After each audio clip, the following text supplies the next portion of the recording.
The Armed Crosses by St. John Vianney. You know of the armed forces, but have you heard of the armed crosses? In this edition of SOS, Sermons of Saints, the Cure of Ars speaks about how the sign of the cross is the most terrible weapon against the devil. Additionally, St. John Vianney speaks of harvest crosses and beloved crosses.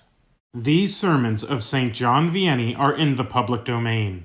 All of the pictures used in this video are also in the public domain. From the sermons of St. John Vianney, narrated by Tony Capobianco. Blessed crosses are put in the fields or in open spaces, in places where a crop will be harvested. The purpose of the blessing is to implore God not to turn his merciful eyes away from the fields where they are placed, but to spread his blessings there. That, however, is not all there is to planting crosses. It must be done with reverence, with faith, and above all, it must not be done in a state of sin. You may be quite sure that if you plant them with the right sentiments, God will bless your lands and preserve them from temporal harm. If your crosses do not produce the effect which you would expect from them, it is not difficult to imagine that it is because you went to plant them without faith and without religion. It is because, when you were planting them, you did not, perhaps, say even an Our Father or a Hail Mary on your knees. Or that, if you did say your prayers, it was possibly with one knee only on the ground. If that is the case, how do you expect God to bless your harvest? But when you find them again, that is indeed another abomination. Oh my God, in what a dreadful age do we live!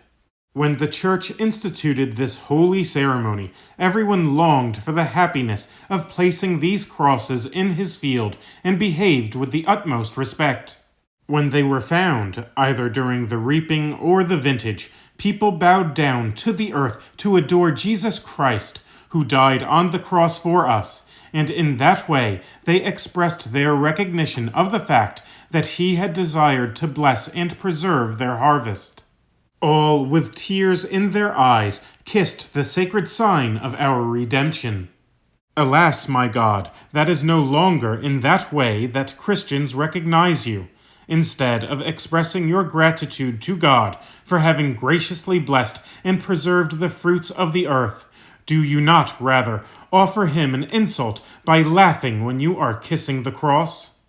Is it not performing an act of derision, or rather of idolatry, to offer a handful of corn as if you were incensing the person who is holding the cross? Carry on, unhappy sinners. God will punish you, either in this world or in the next. Fathers of families, have I not been telling you for the past 2 years that when the time comes for the reaping, you should gather up all your crosses which are in your fields in order to save them from profanation? Have I not suggested to you to put them together in your barns and, when you have threshed your corn, to burn them, lest they be profaned? If you have not done that, you are very much to blame, and you must not omit to mention it in confession. Alas, there is no counting all the horrible things which are done at the time of the harvest or of the vintage, at those very times when God, in his abundance and his love, covers the earth with the gifts of his providence.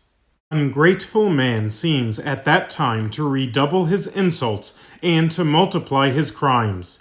How have you the impertinence to grumble if your harvests are short because the hail or frost have harmed some of them?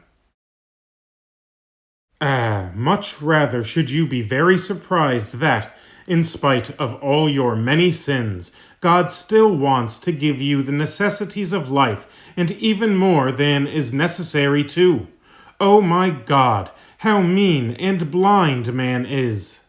The armed crosses. The sign of the cross is the most terrible weapon against the devil.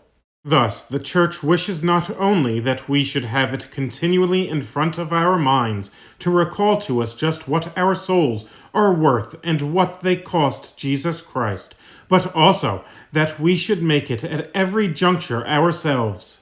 When we go to bed, when we awaken during the night, when we get up, when we begin any action, and, above all, when we are tempted.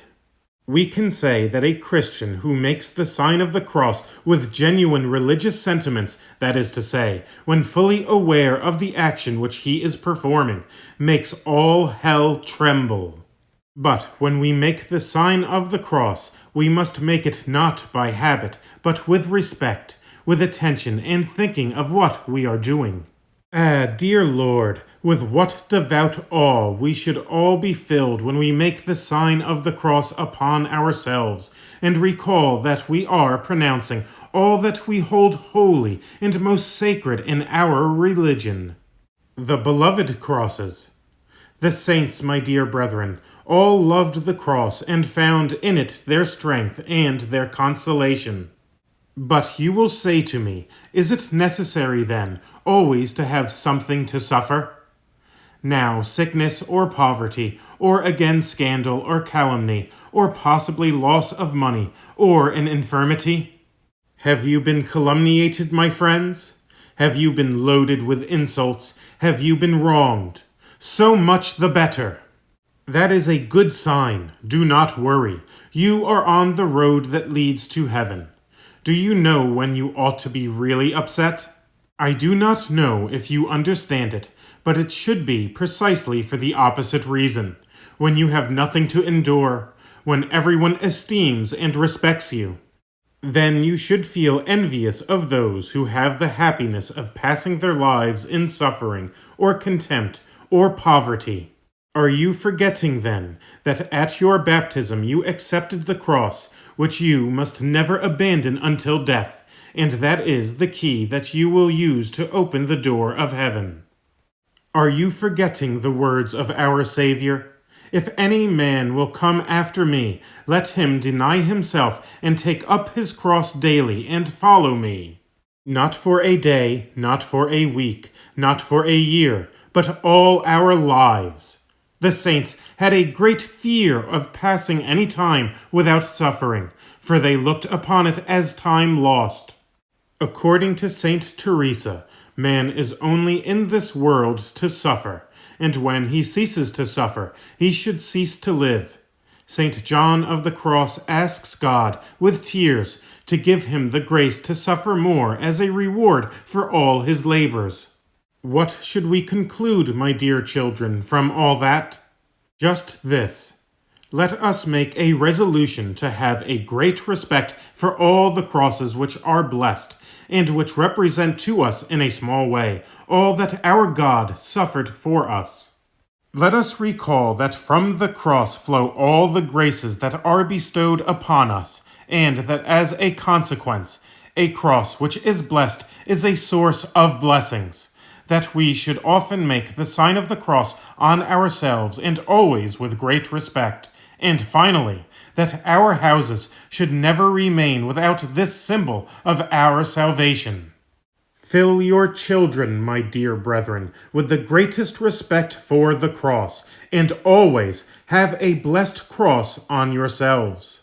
It will protect you against the devil, from the vengeance of heaven, and from all danger. This is what I desire for you. End of The Armed Crosses, a sermon from St. John Vianney, narrated by Tony Capobianco. Welcome to the Virgo Potens YouTube channel. If you enjoy this video, give it a like. I also invite you to subscribe to this channel so that you won't miss new content. Please prayerfully consider supporting my work by becoming a patron of Virgo Potens on Patreon, and or by buying one of my books. My ebooks are available on Amazon as well as on the Apple Bookstore.